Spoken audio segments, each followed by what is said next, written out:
Hi everyone, this is Parikrama host Darshan Kaur back with yet another episode of our series, The Joy of Giving. In this series, we feature prominent Indian Americans who are truly experiencing the joy of giving and making an impact to not just the community but the society at large. My guest today is a technology entrepreneur, global businessman, startup advisor, keynote speaker, philanthropist, heartful human, a meditation instructor, and a self development enthusiast who has taught meditation techniques to thousands of people as a part of his own self development journey. He holds two technical patents and has a 28-year successful record of building businesses in which he founded and co founded several companies, including Ibivity and Centric. He is currently serving as the chairman and CEO of MSIS. He's also earned several awards, including India Emerging 20, Most Innovative Company, Top Emerging Company, and Category Leader. He has also been featured in and interviewed by Forbes, Dark Reading, IDG, Network World, PC World, TechCrunch, and Atlanta Business Chronicle, besides numerous other publications. And most importantly, he serves as the global director for digital initiative for the Heartfulness movement to make benefits of heartfulness reach millions of hearts in over 160 countries. Please welcome Mr. Sanjay Sehgal.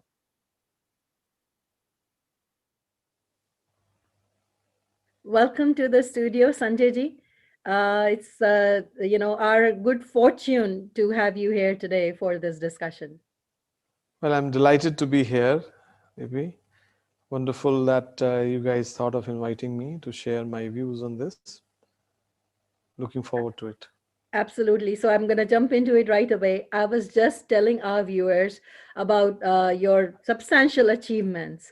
But clearly, we are here to talk about all the charitable work that you're doing that's making an impact to people across the world.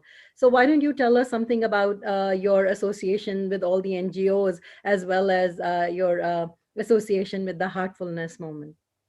Sure, very happy to share that. See, first of all, what I learned through my years of association with heartfulness, that charity, as we all understand and give a lot of credence to, is a BS, if I may say so. Pardon me for using this word. Why I say that is, see, what we most of us consider as charity, actually, or in fact, it is duty, our duty. We consider helping a fellow human being as charity, but isn't it our moral obligation for those who have, for them to help those who are have-nots? Isn't it their moral obligation? If you are, growing up in India, we were always taught that, kisi ko, as you said, we can speak in Hindi or Punjabi sometimes. In this, पानी पिलाना बहुत वो माना जाता था, right? If you remember that if someone is thirsty, because without water a person cannot function, cannot even live his life beyond a few hours or days in that kind of scorching heat. So our upbringing has been that we're feeding a fellow human being, giving water to a fellow human being, or even you're giving some money in case it is needed, is your duty. So I don't know why this concept of charity is becomes so big when it should all be part of your duty. I think it has come, in my view, from the Western concept, where we talk about charity begins at home, where they talk about even a parent helping a child also to be a charity. I don't agree with that. That is perhaps the biggest moral obligation one has, and everything that fits under that umbrella of moral obligation is your duty. Now, I feel that if each one of us can understand, can implement that in our lives, the whole world would be a much better place. So to answer your question, what I have done is I have tried to fulfill my duty as much as I can, not so much about charity. There is some of you, or some of our viewers may have heard of Confucius. He was a Chinese philosopher. He even talked about a very good definition of helping others. He said, if you feed a man a fish, you feed him for a day. But if you teach him fishing, you feed him for his lifetime. Now, if you think about that, that also changes how one should help others. It's not sometimes just giving money, but just helping them take care of themselves. So I think I would say all these philosophies, all these thought processes have guided my life or my journey of being a heartful human over the years. And I have tried to live up to those on every single day. No, that's great. Actually, you talked about something, and I was going to ask you this question a little later, but it was very interesting to me that you talked about the whole Western concept of charity begins at home, and that being influenced by growing up in India, right? With where we were taught like to koi bhi ghar aaye pani pilao, yeah, Sure. especially in a Punjabi household, you have to feed them tons of food. That's how I grew up in a people Punjabi. people get offended if you don't eat. Exactly. You have, you're on the receiving side, you have to eat. Otherwise, people do get offended. So you're absolutely right about that. But the question I was going to ask you, which and what you said in the beginning, like kind of triggered that question in my mind is usually typically in India we don't see all these millionaires and billionaires doing a lot of like charitable work, and by charitable I mean just doing their duty, if you want to call it that, right? So we've actually noticed that a lot of people have been influenced by this country, like by being in US, that has helped them become like more giving, so what you said was kind of like a little the opposite of that, so I wanted to get your perspective on that. That's very good. Uh, EPG, long time ago, I had read a story by um, K.R. Narayanan, right? He had visited the person who wrote Malgudi Days, in case Yes. you're Mhm. familiar with that, right? Uh-huh. He had visited US and he made some very remarkable, I would say, observation. He said in the West, we try to keep the outside very clean, the curb appeal, right? Though our houses may be full of dirt, typical household in America, right? House may not be as clean as outside. I mean, that's, your yards have to be properly trimmed. I mean, you know that these are all guided by your subdivision bylaws, all that. Whereas in India, हम घर साफ रखते हैं, गंदा जो कचरा है बाहर फेंक देते हैं. Mhm. And I know growing up we used to have this problem, ऊपर वाले छत वाले जो थे नीचे फेंकते थे कचरा, and we Mhm. used to wonder ये क्या करें, इनको मना करें, which हमारे सर घर के सामने आ रहा है. But that unfortunate, so not everything from our desh is good, that tells you, right? I Right. think unfortunately, growing up in our Indian culture, though we are taught this duty concept and all that, first of all, not everybody follows that, or majority doesn't follow that, and people want to take care of themselves. If a big millionaire, he or billionaire, he makes sure that his children have enough. Bahar wale jaye bhar mein, right? Whereas in the West, good thing is, though they talk about everything as charity, they may not give to their own children, but they want to make sure the future generations outside are taken care of. I don't want to go into any personal examples, but I'm sure the viewers are intelligent enough to know that. People may not even have children in some cases, or even if they have, children may not want it, or they may not want to give to the children because that relationship is not good, but they will do good to the entire society, right? Which is, I am not judging anyone. That's how things are between India and the US. But that clearly tells you that that answers your question. Unfortunately, in India, this concept of giving to society or taking care of society is missing. And I'll tell you something very interesting. I had mentioned to you earlier in my conversation that I am actually joining this from India. I currently am in Hyderabad at our retreat center of heartfulness. And I've spent a lot of time here in the last few years with my guide, Daji, whom we call Daji. And one thing I've learned from him is that, we have built this huge 1,400-acre campus. It's the world's largest meditation center with millions of trees and all that. And every time I see something new, I ask him, so you were thinking about building this earlier? He said, no, there was a need and I followed through on that. In fact, just a couple of days ago, I saw that he was feeding a bunch of puppies. He was feeding them chapati and cookies and all that. So I said, I never seen so many puppies here. He said, well, in this time of pandemic, these people they didn't have anywhere to go. So we made sure that they're taken care of here. In fact, I am thinking of building a dog house with 1,000 dogs, Yeah. capacity of 1,000 dogs, and I'll take care of all the dogs in the neighborhood, meaning in the neighboring villages, and they'll be taken care of. I said, but I never heard this from you earlier. He said that need was not there earlier. Point I'm making is a good human being, a good heartful human being will look at the need within his house or outside his house and act on it. You don't need to be a big visionary for this. अगर रास्ते में जा रहे हो, किसी के पास पानी नहीं है, उसको पानी पिलाना, आपको कोई विजन की जरूरत नहीं है और आपको कोई बहुत बड़ा millions or billions of dollars की जरूरत नहीं है, right? So to me, that joy of giving, when I heard this topic of your podcast, I was really delighted by this. Mm-hmm. Giving or performing your duty should give you joy. And if you are able to be part of the joy, I think then it'll be easy. You don't have to even think about it. It'll become your second nature. No, that's great.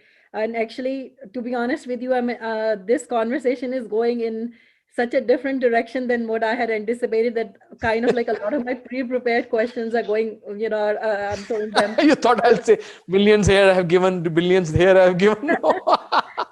See, I may have given, but those are not mine to begin with. Right. Right? If one has a feeling like this, everything you get in this universe is given to you by that higher power. And it is not yours to begin with.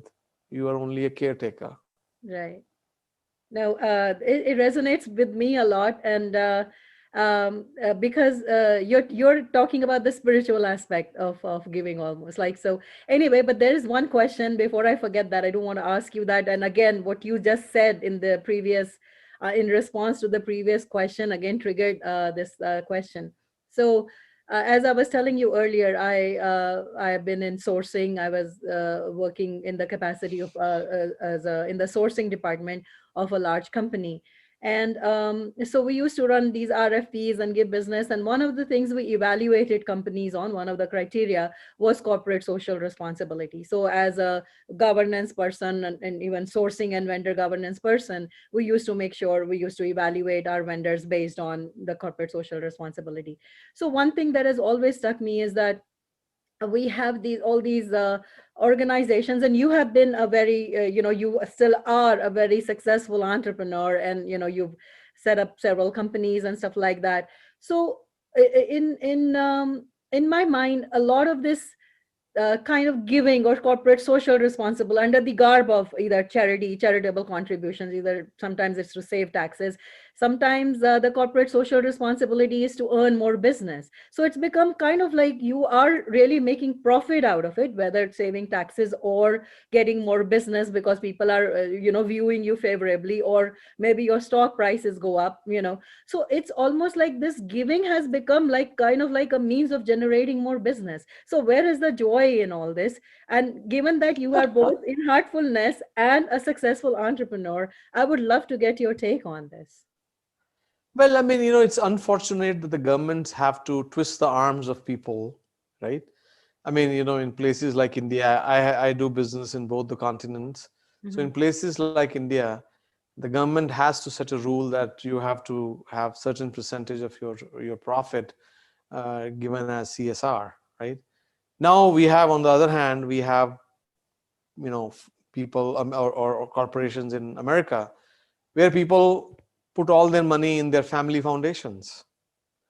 And those family foundations are actually nothing but a vehicle to employ your own children. and pay for your family vacation. And again, I don't want to go into politics, but those things or incidents have been in the news for last several years, right? And I'm sure viewers know what I'm talking about, right? Now you tell me, now they are not doing this to get any joy. They are doing this to fill up their own pockets by saving taxes and in a roundabout way. Well, whom are they fooling? If you think about it, let them think they are fooling the whole world. I'll just leave it at that. Right? And I think it is and coming back to the joy, if you can get joy out of giving, you will never do anything like this, because you will see how much, I mean, if we all see how much money Bill Gates or Gates Foundation, there have been good, I mean, number of good foundations that we hear about. They are giving hundreds of millions of dollars to Africa, to India, to Sri Lanka, Bangladesh, countries like that, to create better living conditions for people there.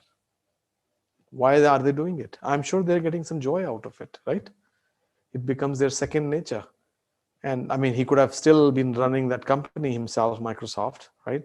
But instead, he's spending his time here. So there is goodness for every one bad person who uses the joy of family in giving rather than joy, giving to the family, joy out of giving to the family. There are people, good people, who are actually doing the right thing.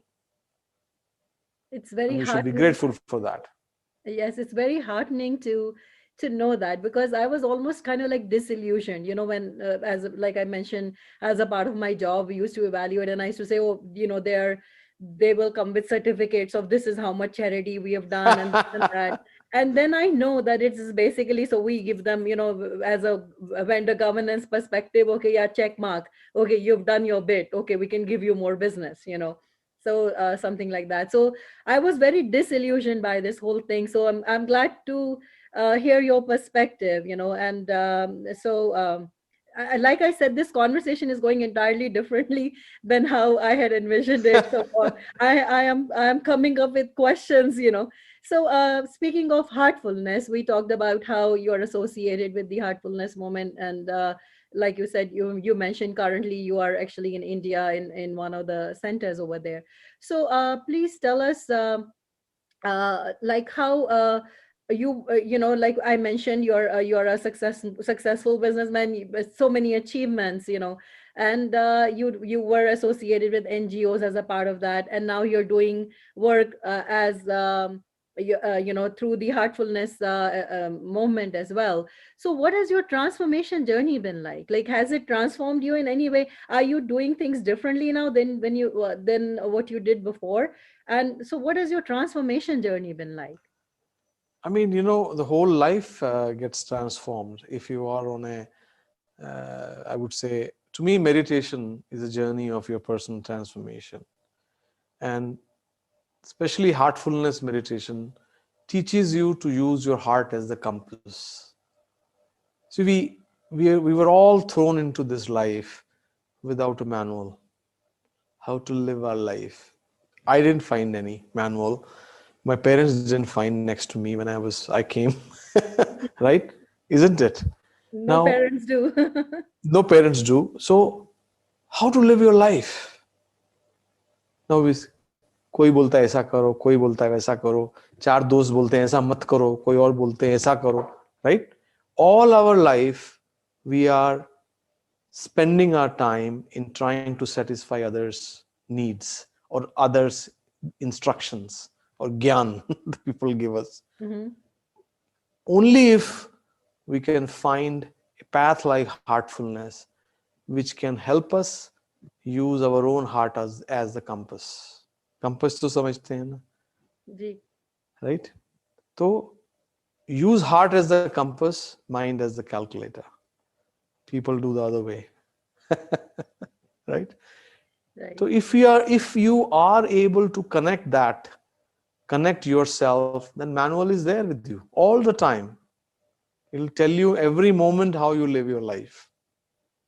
And that is the biggest transformation one can have. Right. Transformation is not कि उसने बोला ऐसा करना है तो ऐसे ही करना है. नहीं कि ये YouTube में ऐसा लिखा how to know. Transformation is being able to listen to your own self. Then you don't need anything else, right? जी No manual is needed after that, जी because manual is within yourself. Right The man becomes the manual. Right? Right I like that. I may steal that quote, you know. So, Sure. actually, you preempted one of the questions that I had actually written. Like I said, all my questions are going haywire within this discussion. But one of the questions I'd written was, does meditation or can meditation make a person more charitably disposed? You just answered it. If you think, if your compass is your heart, that's automatic. That's automatic. Then like you said, it becomes more of a duty. It becomes your obligation rather than thinking in terms of, oh, I can save taxes if I donate money, or having some other motive for giving, right? So I think you sort of, if I paraphrased it correctly, I think you answered that question already. No, absolutely, you got it right. I think if through meditation, the qualities of empathy and compassion, they become your second nature. You don't have to think, oh, I have to be empathetic today, or I have to be compassionate today. No, they become your second nature. And then along with it, you get the practical wisdom. I mentioned to you about the saying of Confucius, Mhm. right? Now, often, people used to say, oh, you're not helping this person. I say, well, you only help those who help themselves. It's not about giving money to somebody, but teaching him how to fish, like I mentioned earlier, right? Okay. So at times it is that, किसी को ride चाहिए. हमारे यहाँ होता है ना, ऐसे India में, यूएस में, तो if anybody comes in India, people are giving ride or this, that, and all that. Instead, teach them driving as an example, Right. right? And then they can help themselves and others, right? True. And so I think it is that inner wisdom, comes to you naturally, right? And I Ji. think that's, to me, is the biggest thing one gets out of meditation, which relates to performing your duties in a more practical way. Right. So, एक और question अब मेरे दिमाग में आ रहा है. मेरे तो, I'm not even looking at my question list anymore. So, which is great because I like having discussions like these where I feel like I can actually ask any question that has bothered me in the past or something. So one of the things that we were talking about, I think earlier also, uh, this is like, what has come to our notice. Yeah, general एक average सबकी observation है that Indians, and I'm not trying to say anything mean about our race, but generally हम लोग we give a lot of money to religious places or religious organization. मतलब सोने के मंदिर बना देंगे, चांदी के दरवाजे बना देंगे, and all that, which I mean, and I'm not saying मेरे को भगवान से कोई problem नहीं है. I'm very grateful to God for everything God has given. लेकिन हम लोग, why do you think we prefer to do that rather than give to somebody in need? I would love to hear your perspective on it. I think we all, we do it out of fear कि अगर मैंने नहीं किया तो कुछ खराब हो जाएगा, right? See, in my understanding, the whole facade of any religion, not just actually Hinduism, but any religion, is based on fear, based out on fear. If you don't do this, bad things will happen to you. We don't do it. So, coming back to the topic you have, joy of giving, there is no joy, there is a fear. So Wow. if you do out of fear कि अगर मैंने नहीं किया, or if not fear, other motive I know is ego satisfaction. कि उसने इतना दिया है तो मुझे इतना देना है. I remember, Deepi ji, few years ago, I was in Atlanta. I was at an event, community event, and they were making announcement. I will not say who was making announcement and about which project, temple project. And they were announcing names. This guy gave 5,000, this guy gave 2,000, and people were getting up, clapping, and all that. And I know in our heartfulness, by the way, we don't charge anything. Unlike many other organizations which teach meditation or yoga, where they have made udyog out of yoga, right? We don't charge anything. but the entire organization runs on donation. So obviously there are people donors, and I know personally myself, around me there are people who have donated hundreds of thousands of dollars and nobody knows, and their names are never announced, never put up anywhere, nothing. Because hamare to, in our tradition we say that if your left hand gives, the right hand should not know about it, ji. isn't it? Mhm. Now, to me, when people give for these causes, they do it either out of fear or out of their ego satisfaction. But at the same time, I will kind of say it in a positive way. At least they're doing something, you know, True. as compared to those who don't do that, even that, right? Uh, So, Go ahead. हर एक का अपना नजरिया है. Everybody has their perspective in life, right? And we cannot judge them, right? I mean, it's not that they are lower, we are higher, or I'm lower and they are higher. It's just everybody has different perspectives based on, you know, where they come from, right? Right. I actually just thought of a third motivation of जब आप बता रहे थे, which is bribery.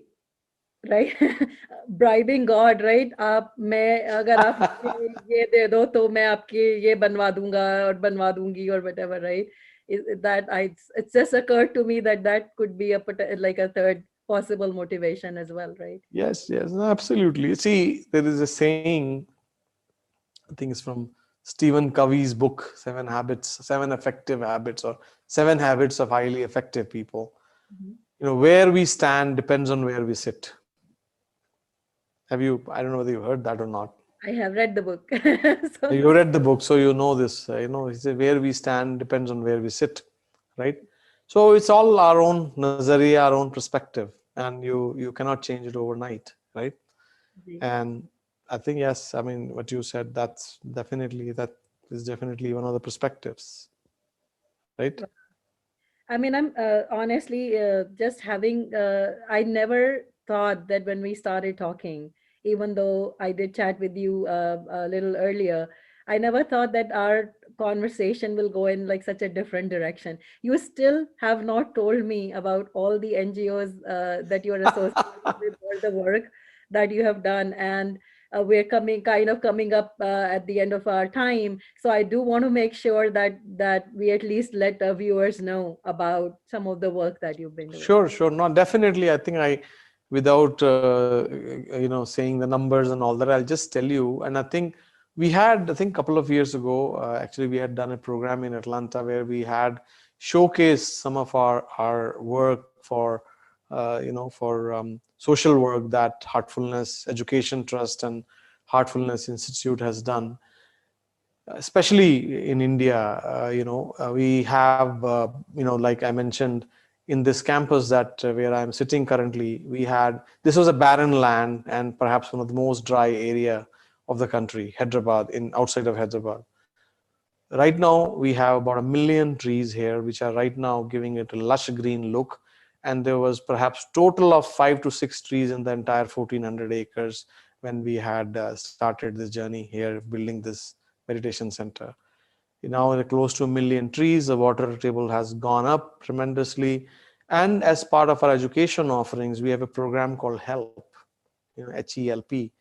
And we have trained close to about 2.5 million school children in the schools all over the country, in Gujarat, in Maharashtra, in Andhra Pradesh, in Telangana, in Delhi, in Rajasthan.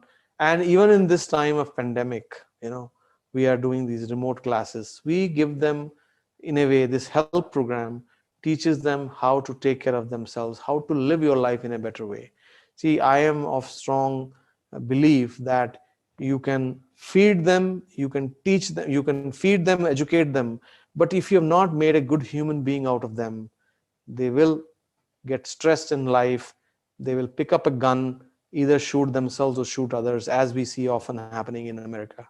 You know what I'm talking about, right? So just feeding them and just educating them is not enough. Giving them a proper training on how to live your life properly is very, very important.